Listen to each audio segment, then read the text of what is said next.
Good morning to all my friends and family, and welcome to Jim's 5am Club. It's another glorious day and a wonderful opportunity to catch up and go on a walk and talk. The ferry's on the move, as you can see, and it's a beautiful day here in Sydney. So I'll head back to the office now.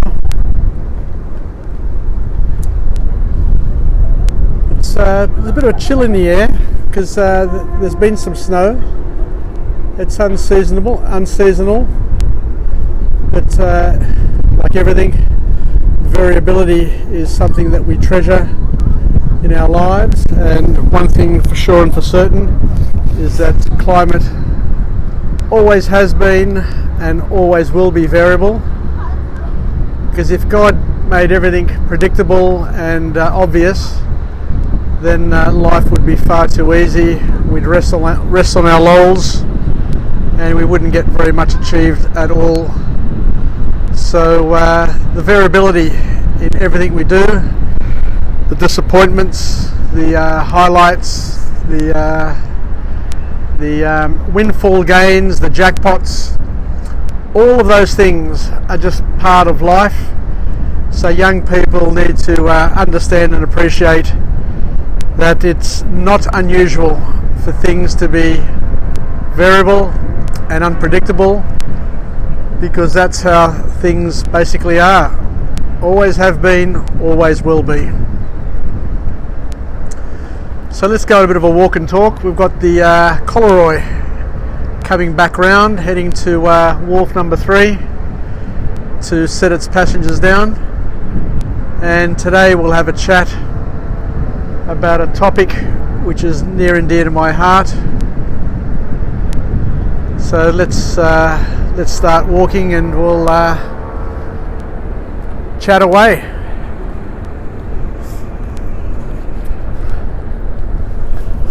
So what I'd like to have a chat to you about today is an observation that we've made over time.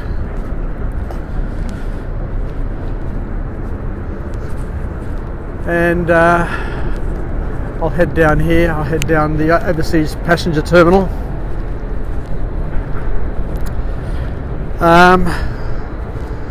What was I going to say? It's just slipped my mind. Just amazing, isn't it? We've got an opportunity to chat and forgotten what I'm going to chat about. Anyway, let's just pick a topic, any topic. And the topic that I'm going to pick today is aptitude.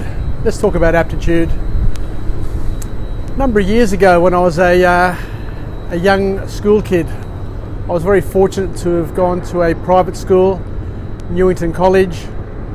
My parents worked hard to pay those exorbitant school fees, and of course there was a big expectation on me to be able to maximise and make the most of that education.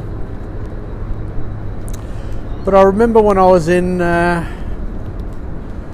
probably year 3 it was, at school, year 3, which is, form 3, which is year 9 in today's nomenclature. I remember we had a teacher at school, a psychologist, who was called the school counsellor. His name was Mr. Comino. He was young, he was handsome, and a very, very vibrant and positive sort of guy. And he came into our classes once and he said, we're going to have a little simple test here that we're going to go through. It's an aptitude test. It's not important. It's not something you're going to get marked on and blah, blah, blah. It's the old story that you normally get. So it's not important, of no significance, but just do it anyway so we can assess your aptitude. Anyway, being a young bloke, I didn't really understand what an aptitude test was or what the purpose of these tests were.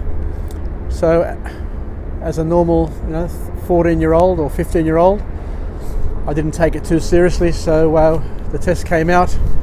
I sat down with everybody else and we just worked through it, and it was all about shapes and sizes and is this bigger than that, and how does this relate to that, and all of those sorts of things, which as I say, I didn't take all that seriously,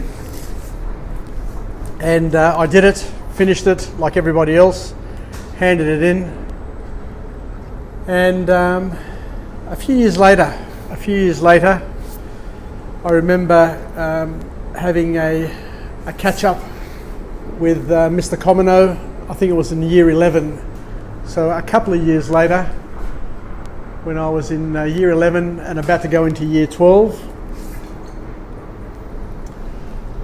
we had a one-on-one. I think all the students had a one-on-one with Mr. Comino, and I remember going to his room and sitting down and saying hi, and he was very, very nice, and he asked me, what do you want to do with your life, James? Which, to a 16-year-old guy, it's a pretty open-ended question, and you don't really know how to answer it, because realistically, when I was growing up, you didn't really think about that sort of stuff. All you basically did was do what you had to do, get your homework done, go to school, go home, spend time with your parents and your relatives, and enjoy yourself. And so, I'd always discuss with my parents that what they wanted me to do was to finish school and go to university. And I think on a number of occasions I discussed with my mother that I'd like to do business studies or economics, something to that extent, because it was something that I enjoyed, having grown up in business and enjoying mathematics. I thought that would be something that would be good for me. Anyway, so Mr. Comino asked me once again, what do you plan on doing? What would you like to do? And I said to him, I'd like to go to university and do a commerce degree. And I remember him looking at me with one of those looks, and I didn't know what to expect in terms of what he was going to say. I thought he was going to say, here are some books that you can do, or here are some things that you can consider in terms of courses, or here's a network, or here are these people that you may want to chat to help buddy with you. But I was shocked when Mr. Comino said to me, he says, James, based on your aptitude test that you did a couple of years ago, chances are that you probably won't be able to get to university. And I looked at him and I was shocked. I was really, really shocked. And the first thing that crossed my mind is, what am I going to tell my parents? My parents so dearly are expecting me to go to university. All of my family have expectations on me to not only go to university, but to finish university and to do something of my life. And I was just overwhelmed with confusion and with a little bit of shame, because all of a sudden you've got somebody telling you that all the things that you dream to do will not be possible. And I sat and thought about it. I was saying, but how can this be so? How can he know whether or not I have the capability of going to university and finishing university? Based on a silly little test that I did a couple of years ago, which I didn't take all that seriously anyway. Anyway, I've got to tell you, everybody, it scared the living daylights out of me. It shocked me, and actually it worked in my favour.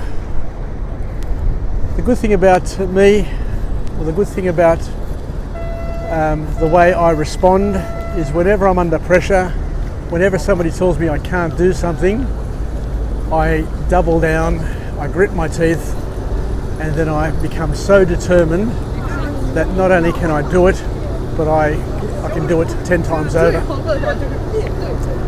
So I said to myself at that point, I don't give a stuff what Mr. Comino says.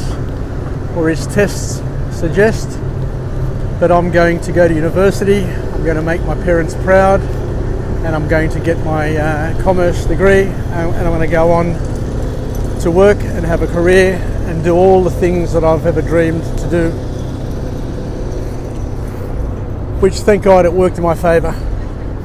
Anyway, the bottom line is I worked extremely hard.